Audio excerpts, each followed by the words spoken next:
রাধে রাধে। তো আমাদের পাড়ায় 3 দিনের জন্য শুরু হয়েছে ভগবত পাঠের অনুষ্ঠান, সেইটাই তোমাদের সাথে শেয়ার করতে এলাম। আমাদের পাড়ায় প্রথমবার ভগবত পাঠের অনুষ্ঠান হচ্ছে, সেই ভিডিও শেয়ার করতে চলে এসেছি তোমাদের সাথে। প্রথম দিন মানে গতকাল রাতে পাঠ শুরু হতে হতে একটু দেরি হয়েছিল বটে, তারপর তো পাঠ শুরু হয়ে যাওয়ার পর আস্তে আস্তে অনেক লোকজন হয়। পাঠের আগে তো কিছুক্ষণ নাম কীর্তন হয়েছিল, তারপরে তো কীর্তন শেষে আমাদের গুরু বাবা মঞ্চে এলেন। এখানে তো সবাই গুরু বাবাকে প্রণাম করছিলেন। প্রথমেই তো গুরু বাবা মঞ্চে উঠে গোপালদের ফুল নিবেদন করে দিলেন। তারপর তো এদিকে হচ্ছিল আরতি, এদিকে আমিও ভগবানকে আরতি দেখিয়ে নিলাম।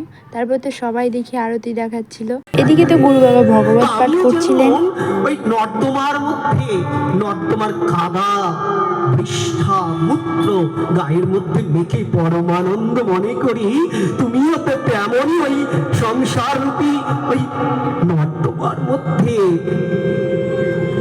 যত রকম অখাদ্য কুখাদ্য ভোজন করছো আর তো পাঠের শেষে হচ্ছিল নাম কীর্তন। আমরা তো সবাই এখানে খুব মজা করেছি।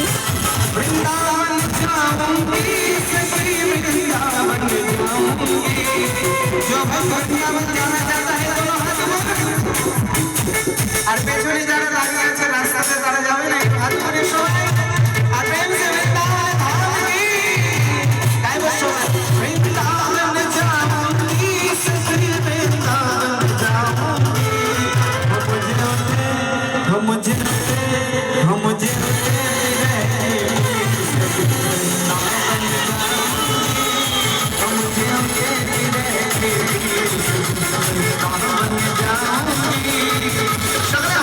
আজকের ভিডিও তোমাদের কেমন লাগলো অবশ্যই আমায় কমেন্টে জানাবে। আর আমার ভিডিও ভালো লেগে থাকলে লাইক, কমেন্ট, শেয়ার এবং সাবস্ক্রাইব করে দিও। আর তার সঙ্গে ফলো কিন্তু করতে ভুলো না।